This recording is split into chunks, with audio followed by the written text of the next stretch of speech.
Hello दोस्तों, स्वागत है आपका हमारे यूट्यूब चैनल प्रो एजुकेशन पे। दोस्तों, आज हम 30 प्रश्नों का श्रृंखला बाल विकास एवं शिक्षा शास्त्र यानी सीडीपी का क्वेश्चन लेके आए हैं, जो कि सितंबर 2016 में पूछा गया था और यह प्राइमरी लेवल का क्वेश्चन पेपर है, यानी क्लास 1 से 5 तक के लिए। तो आइए देखते हैं हम अपना पहला क्वेश्चन। निम्नलिखित में से कौन सी विशेषता प्रतिभावान शिक्षार्थी की है? दोस्तों, इसमें हमें ये बताना है कि एक प्रतिभावान शिक्षार्थी में क्या विशेषता हो सकती है। तो ऑप्शंस को पढ़ते हैं। यदि कक्षा की गतिविधियां अधिक चुनौतीपूर्ण नहीं होती है तो वह कम प्रेरित अनुभव करता है और ऊब जाता है। ठीक है, दूसरा देखते हैं।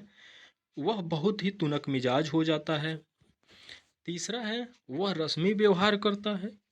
और चौथा है, वह आक्रामक और कुंठित हो जाता है।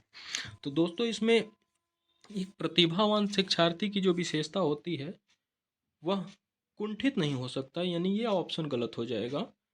रस्मी व्यवहार नहीं कर सकता, जैसे हाथ थपथपाना, डोलना, ये सब प्रतिभावान शिक्षार्थी की विशेषता नहीं है।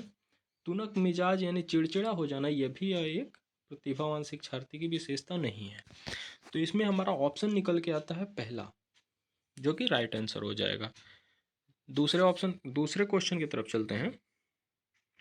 हमारा दूसरा क्वेश्चन है, एक शिक्षिका अपने प्राथमिक कक्षा में प्रभावी शिक्षक को बढ़ावा दे सकती है। कैसे एक शिक्षिका अपने प्राथमिक कक्षा में प्रभावी अधिगम को कैसे बढ़ावा दे सकती है, इसके बारे में जानना है। तो पहला ऑप्शन है ड्रिल और अभ्यास के द्वारा। दूसरा है अपने विद्यार्थियों में प्रतियोगिता को प्रोत्साहन देकर। तीसरा है विषय वस्तु को विद्यार्थियों को जीवन के साथ संबंधित करके। और चौथा है अधिगम में छोटी छोटी उपलब्धियों के लिए पुरस्कार देके। दोस्तों, अधिगम में छोटी छोटी उपलब्धियों के लिए पुरस्कार नहीं दिया जाता, यह गलत होता है, यह नेगेटिव पॉइंट्स होता है। दोस्तों, इस वीडियो के बाद हमारा एक और वीडियो आने वाला है जिसमें कि हम पॉजिटिव और नेगेटिव पॉइंट्स के बारे में बताएंगे, जिससे कि आपको एग्जाम में क्वेश्चन को सही करने में काफ़ी मदद मिलेगा। जहाँ भी निगेटिव पॉइंट्स होता है उस ऑप्शन को हम काट देते हैं, यानी गलत कर देते हैं, और पॉजिटिव पॉइंट्स वाले को सही कर देते हैं, जिसमें हमारे क्वेश्चंस को सही होने के चांसेस बहुत ज़्यादा बढ़ जाते हैं। और दोस्तों, ये सीटेट एक ऐसा पेपर है, इसमें हमें सभी ऑप्शंस को पढ़ना होता है और उसके बाद हमें ये डिफाइन करना होता है कि इसमें बेस्ट ऑप्शन कौन सा है। तो आइए देखते हैं। पहला तो हमने काट दिया, अब 3 ऑप्शन हमारे पास बचते हैं। तो इस तीनों में जो सबसे इफेक्टिव है, सबसे प्रभावशाली है, वो क्या है कि विषय वस्तु को विद्यार्थियों के जीवन के साथ संबंधित करके, जब विद्यार्थी के जीवन के साथ संबंधित करके बताएंगे तो वो उसको अच्छे से याद करेगा, इसलिए अधिगम प्रभावी होगा। तो ये ऑप्शन हमारा सी सही हो जाएगा। तीसरे नंबर क्वेश्चन की तरफ चलते हैं। तीसरा क्वेश्चन है हमारा, बच्चों के बारे में निम्नलिखित प्रश्नों में से कौन सी जानकारी सही नहीं है। यहाँ दोस्तों ध्यान रखिएगा, यहाँ नहीं कह रहा है। तो पहला है, बच्चे जानकारी के निष्क्रिय प्राप्त करता है। निष्क्रिय, तो बच्चे निष्क्रिय नहीं सक्रिय होते हैं, यहाँ पे सक्रिय होते हैं। ठीक है। दूसरा है, बच्चे समस्या समाधान करता है। हाँ, समस्या समाधान करता होते हैं। वैज्ञानिक शोधकर्ता भी बच्चों को कहा जाता है। और बच्चे पर्यावरण के अन्वेषक भी होते हैं। यानी ये तीनों ऑप्शन सही है, हमारा एक ही गलत है। और चूंकि ऑप्शन क्वेश्चन में हमारे नहीं के लिए पूछ रहा है, तो नहीं हमारा एक ही है, पहला पहला ऑप्शन सही हो जाएगा। चौथे नंबर क्वेश्चन की तरफ चलते हैं।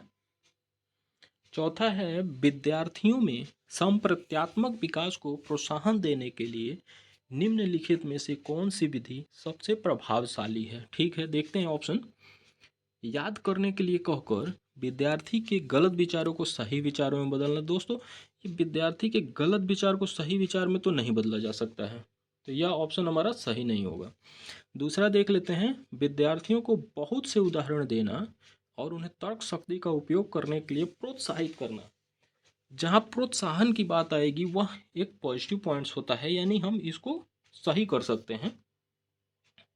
अगला ऑप्शन देखते हैं, जब तक विद्यार्थी में वांछित संप्रत्यात्मक परिवर्तन ना हो जाए तब तक दंड का उपयोग करना। दोस्तों, दंड का तो उपयोग हम कर ही नहीं सकते, निगेटिव पॉइंट्स हैं, तो ये गलत हो जाएगा। चौथा देखते हैं, पुराने प्रत्ययों में से किसी संदर्भ के बिना नए प्रत्ययों को अपने आप समझा जाना चाहिए। तो ये भी गलत है हमारा, इसमें ऑप्शन नंबर निकल के आता है सेकंड। सेकंड हमारा ऑप्शन सही हो जाएगा। अगले प्रश्न की ओर चलते हैं। प्राथमिक विद्यालय के बच्चे उस वातावरण में सबसे प्रभावी ढंग से सीखेंगे जहां शिक्षक एकाधिकारवादी हो। यहाँ दोस्तों एकाधिकारवादी शिक्षक नहीं हो सकता, ये निगेटिव पॉइंट्स है, तो ये ऑप्शन गलत हो जाएगा। दूसरा देखते हैं, जहाँ मूल रूप से पढ़ने लिखने और गणित के संज्ञात्मक कुशलताओं पर ही ध्यान दिया जाता है। केवल गणित के संज्ञात्मक कुशलताओं पर तो ध्यान देना नहीं है, तो ये भी ऑप्शन हमारा गलत हो जाएगा। यहाँ बच्चे का सर्वांगीण विकास होना चाहिए। सी ऑप्शन है, जहाँ शिक्षक सारे अधिकारियों में आगे होता है और विद्यार्थियों से निष्क्रिय रहने की अपेक्षा करता है। तो विद्यार्थी निष्क्रिय तो होंगे ही नहीं, तो ये भी ऑप्शन हमारा गलत हो जाएगा। यानी हमारा ऊपर से तीनों ऑप्शन गलत हो गया। चौथा देखते हैं, जहां उनकी संवेगात्मक आवश्यकताओं की पूर्ति होती है। देखिए संवेगात्मक आवश्यकताओं की पूर्ति होगी, ये पॉजिटिव पॉइंट्स है। वह अनुभव करते हैं कि वह महत्वपूर्ण है, वह महत्वपूर्ण है, यानी ये वो पॉजिटिव पॉइंट्स है, यानी वो ऑप्शन डी सही हो जाएगा। अगले प्रश्न की ओर चलते हैं और हमारा अगला प्रश्न है, एक बच्चा खिड़की के सामने से एक कौवे को उड़ता हुआ देखता है और कहता है कि यह एक पक्षी है। इससे बच्चे के विचार के बारे में आपको क्या पता चलता है? तो ऑप्शन है, बच्चे की स्मृतियां पहले से भंडारित होती हैं। स्मृतियां तो पहले से भंडारित नहीं होती हैं, यह गलत हो जाएगा। दूसरा है, बच्चे में पक्षी का प्रत्यय विकसित हो चुका है। हाँ, पक्षी का प्रत्यय विकसित हो चुका है, तभी तो वो बताया पक्षी है। तीसरा है, बच्चे ने अपने अनुभव बताने के लिए भाषा के कुछ उपकरणों का विकास कर लिया। हाँ, भाषा के उपकरण जैसे पक्षी का विकास कर लिया है, तभी तो वो बोल सकता है। यानी दूसरा और तीसरा दोनों सही हो जाएगा हमारा, तो इसमें बी और सी ऑप्शन सही हो जाएगा। सातवां प्रश्न है, कोई शिक्षिका अपने विद्यार्थियों को ऐसा क्या कहे कि उन्हें भीतरी, यहाँ भी नहीं, दो बार नहीं होगा, ये भी नहीं होगा, उन्हें भीतरी प्रेरणा के साथ कार्य करने के लिए प्रोत्साहित कर सके। तो ऑप्शन है, तुम उसके जैसा क्यों नहीं हो सकते, देखो उसने इसे एकदम ठीक कर दिया है। ठीक है, दूसरा ऑप्शन देखते हैं, काम जल्दी पूरा करो तो तुम्हें एक टॉफ़ी मिलेगी। ठीक है। तीसरा देखते हैं, इसे करने की कोशिश करो और तुम सीख जाओगे। यहाँ कोशिश की बात कर रहा है और तुम सीख जाओगे, मतलब पॉजिटिव इफेक्ट डाल रहा है बच्चे के ऊपर।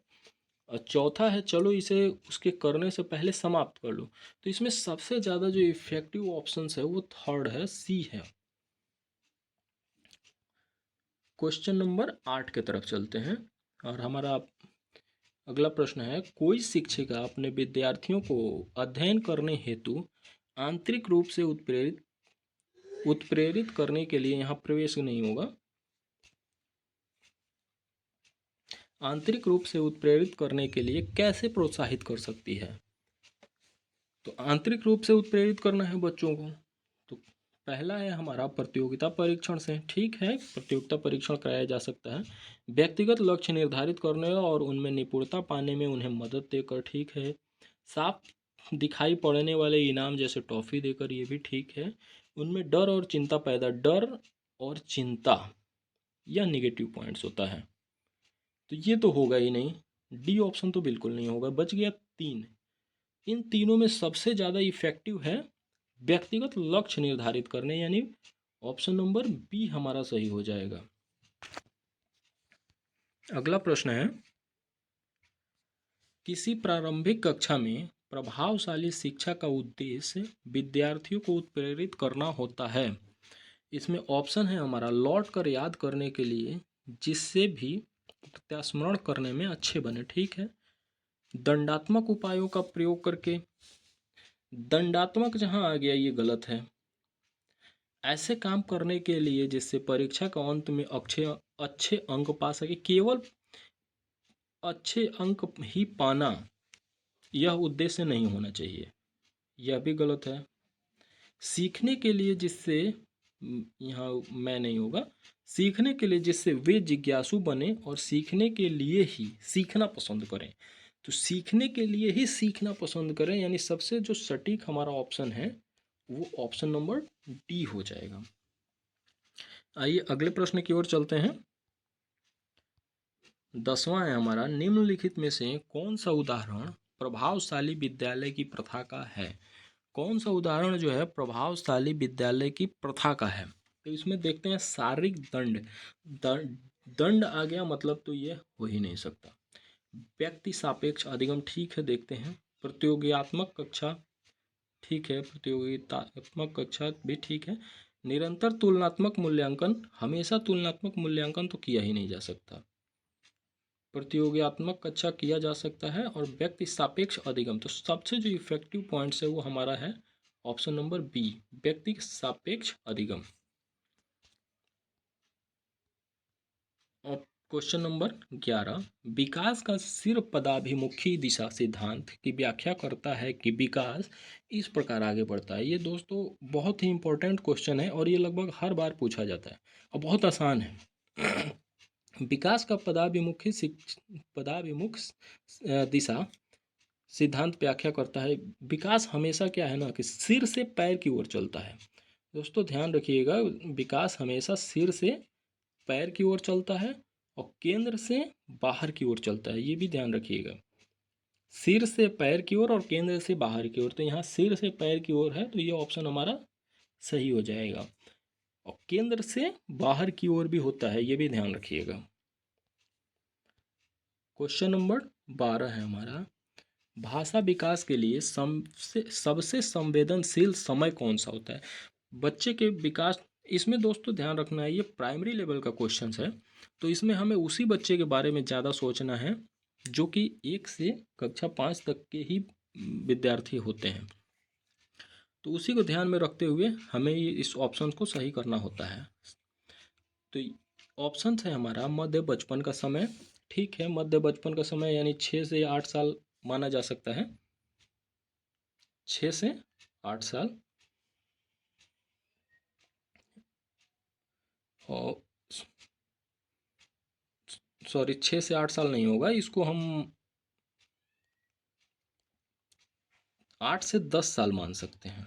8 से 10 साल मध्य बचपन का, क्योंकि हमारा जो बचपन का समय है ना, बाल्यावस्था, वो 6 से 12 साल की अवस्था को कहते हैं। इसमें 6 से 9 तक प्राइमरी बाल्यावस्था, प्री बाल्यावस्था होता है, और दूसरा 9 से 12 तक उत्तर बाल्यावस्था, यानी 9 से 12 तक उत्तर बाल्यावस्था। तो इसके बीच का समय 6 से 12 के बीच में तो 8 से 10 कह सकते हैं। तो मध्य बचपन का समय पहला ऑप्शन है। दूसरा है वयस्क अवस्था। वयस्क तो होगा ही नहीं, वयस्क तो तब होगा जब वो पूरी तरह से पूर्ण रूप से विकसित हो चुका होता है। प्रारंभिक बचपन का समय ठीक है, कुछ हद तक सही है। जन्म पूर्व तो होगा ही नहीं, जन्म से पूर्व किसी का भाषा का विकास थोड़े होगा।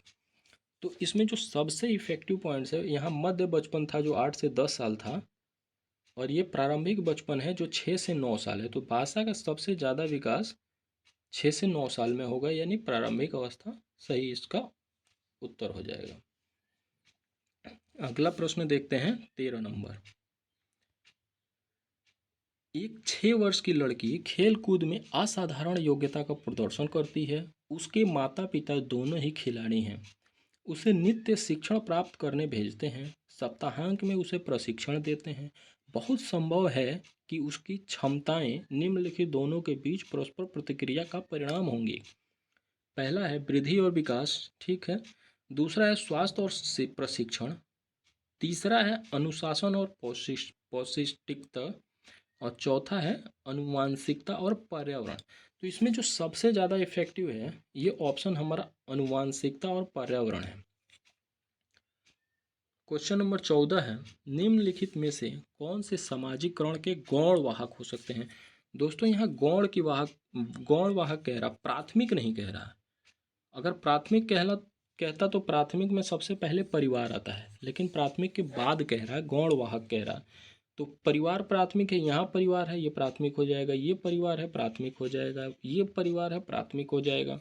तो यानी बचता है हमारे पास गौण में क्या, विद्यालय और पास पड़ोस, ये गौण सामाजिकरण है। तो इसमें ऑप्शन नंबर हमारा पहला सही हो जाएगा।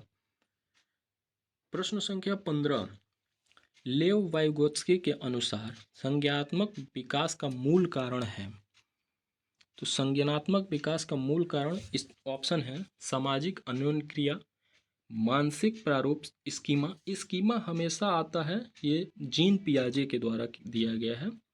इसमें क्या है, जीन पियाजे के द्वारा।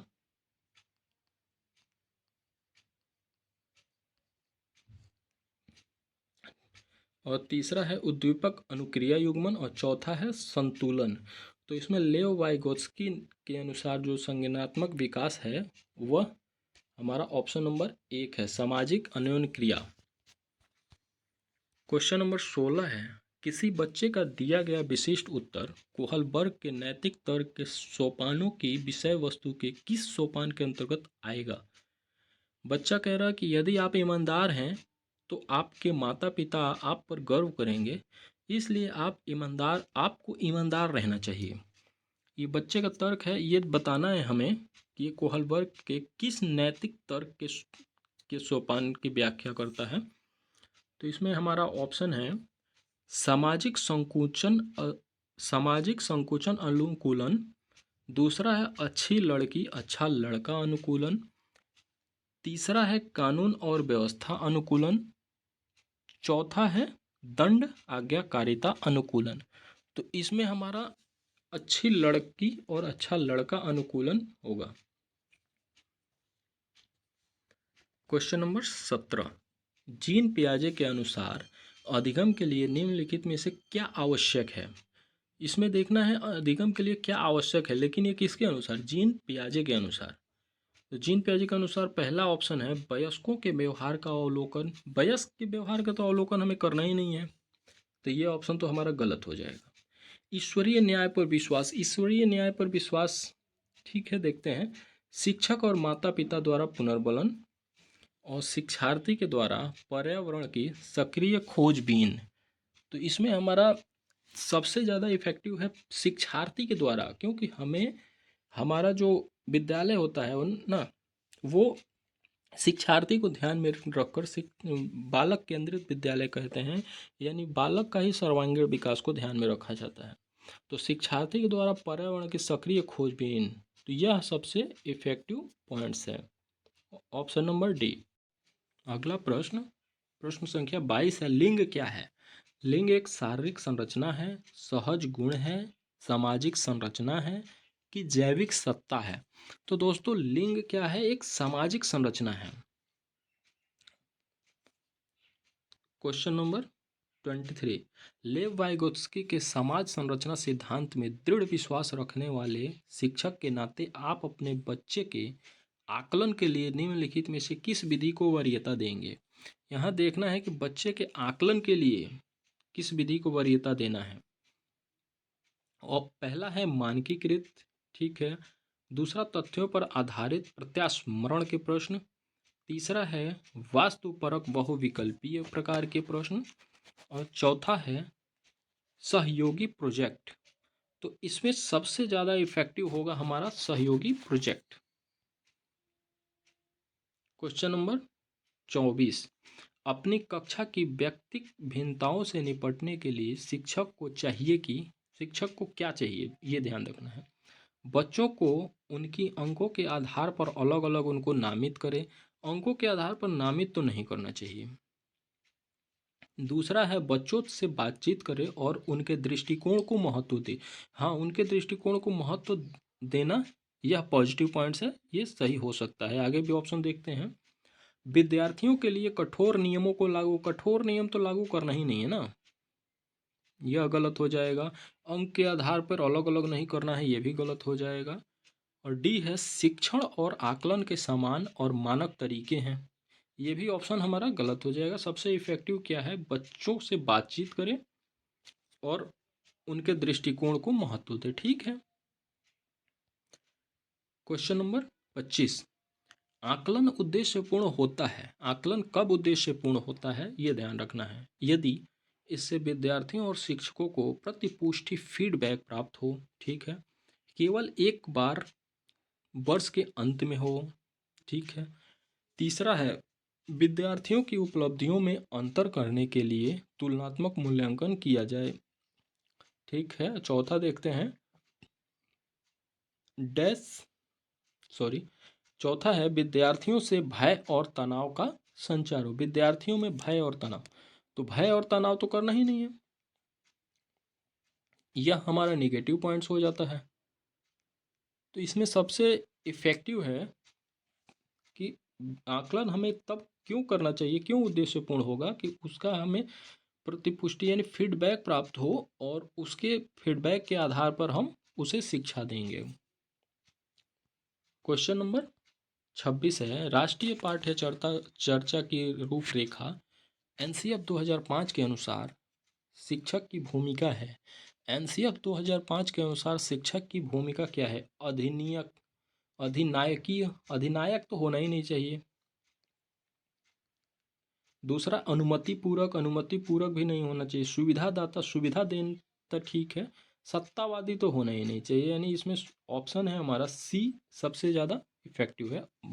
राष्ट्रीय पाठ्यचर्या की रूपरेखा 2005 के अनुसार शिक्षक की भूमिका सुविधादाता होनी चाहिए। दोस्तों ये एनसीएफ 2005 बहुत ही महत्वपूर्ण है और इस बार सीटेट में बहुत ही प्रश्न इससे पूछे जा रहे हैं।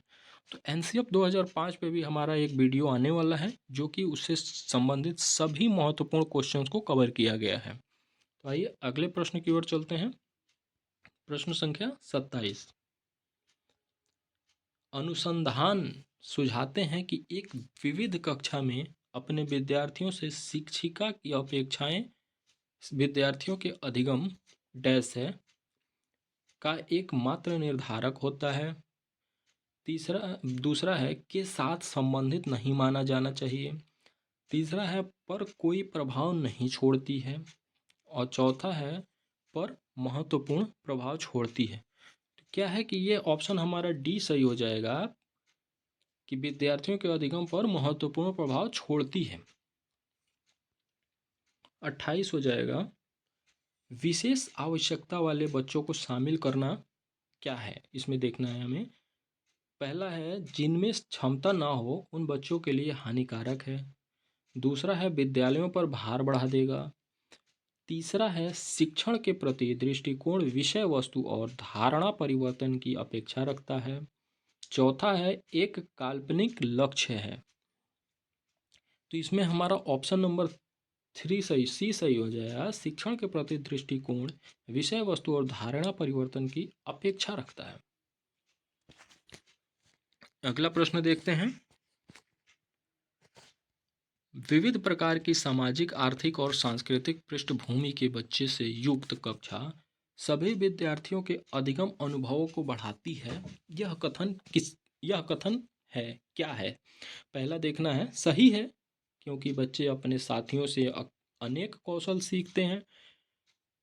दूसरा सही है क्योंकि इससे कक्षा अधिक श्रेणीबद्ध दिखाई देती है। तीसरा है गलत क्योंकि यह अनावश्यक स्पर्धा की ओर ले जाता है। चौथा है गलत क्योंकि यह बच्चों के लिए दुविधा उत्पन्न कर सकता है और वे स्वयं को अलग थलग महसूस करते हैं। तो यह इसमें हमारा ऑप्शन नंबर पहला सही हो जाएगा। इसमें क्योंकि बच्चे अपने साथियों से अनेक कौशल सीखते हैं, यह हमारा सही आंसर हो जाएगा। आइए लास्ट प्रश्न की ओर देखते हैं और यह हमारा अंतिम प्रश्न है। सुनने में असमर्थ बच्चा यानी जिसको सुनाई नहीं दे रहा है बच्चा, उसके लिए क्या होना चाहिए? अकादमिक शिक्षा से लाभ नहीं उठा पाएगा, उसे उसके स्थान पर व्यावसायिक शिक्षा दी जानी चाहिए। दूसरा कह रहा है नियमित विद्यालय में बहुत अच्छा कर सकता है यदि उसे उपयुक्त सुविधा और साधन उपलब्ध कराए जाएं। तीसरा है नियमित विद्यालय में अपने सहपाठियों के समान सभी कभी प्रदर्शन नहीं कर पाएगा। और चौथा है श्रवण असमर्थता वाले बच्चे के विद्यालय में ही भेजा जाना चाहिए, नियमित विद्यालय में नहीं। इसमें दोस्तों हमें ध्यान रखना है कि वह नियमित विद्यालय में बहुत अच्छा कर सकता है, लेकिन क्या है कंडीशन कि उसे उपयुक्त सुविधा और साधन उपलब्ध कराए जाएं। जैसे आप लोग जानते ही होंगे कि जो अंधे लोग होते हैं उनके लिए ब्रेल लिपि का उपयोग प्रयोग चलता है। तो ऐसे सुविधा अगर उपलब्ध कराया जाए तो बच्चा नियमित विद्यालय में भी बहुत अच्छा कर सकता है। तो ये थे हमारे 2016 के सीडीपी के प्रश्न जो प्राइमरी लेवल में पूछा गया था। ऐसे ही प्रश्न आगे आपको मिलते रहेंगे दोस्तों। ये वीडियो देखने के लिए बहुत बहुत धन्यवाद। जय हिंद।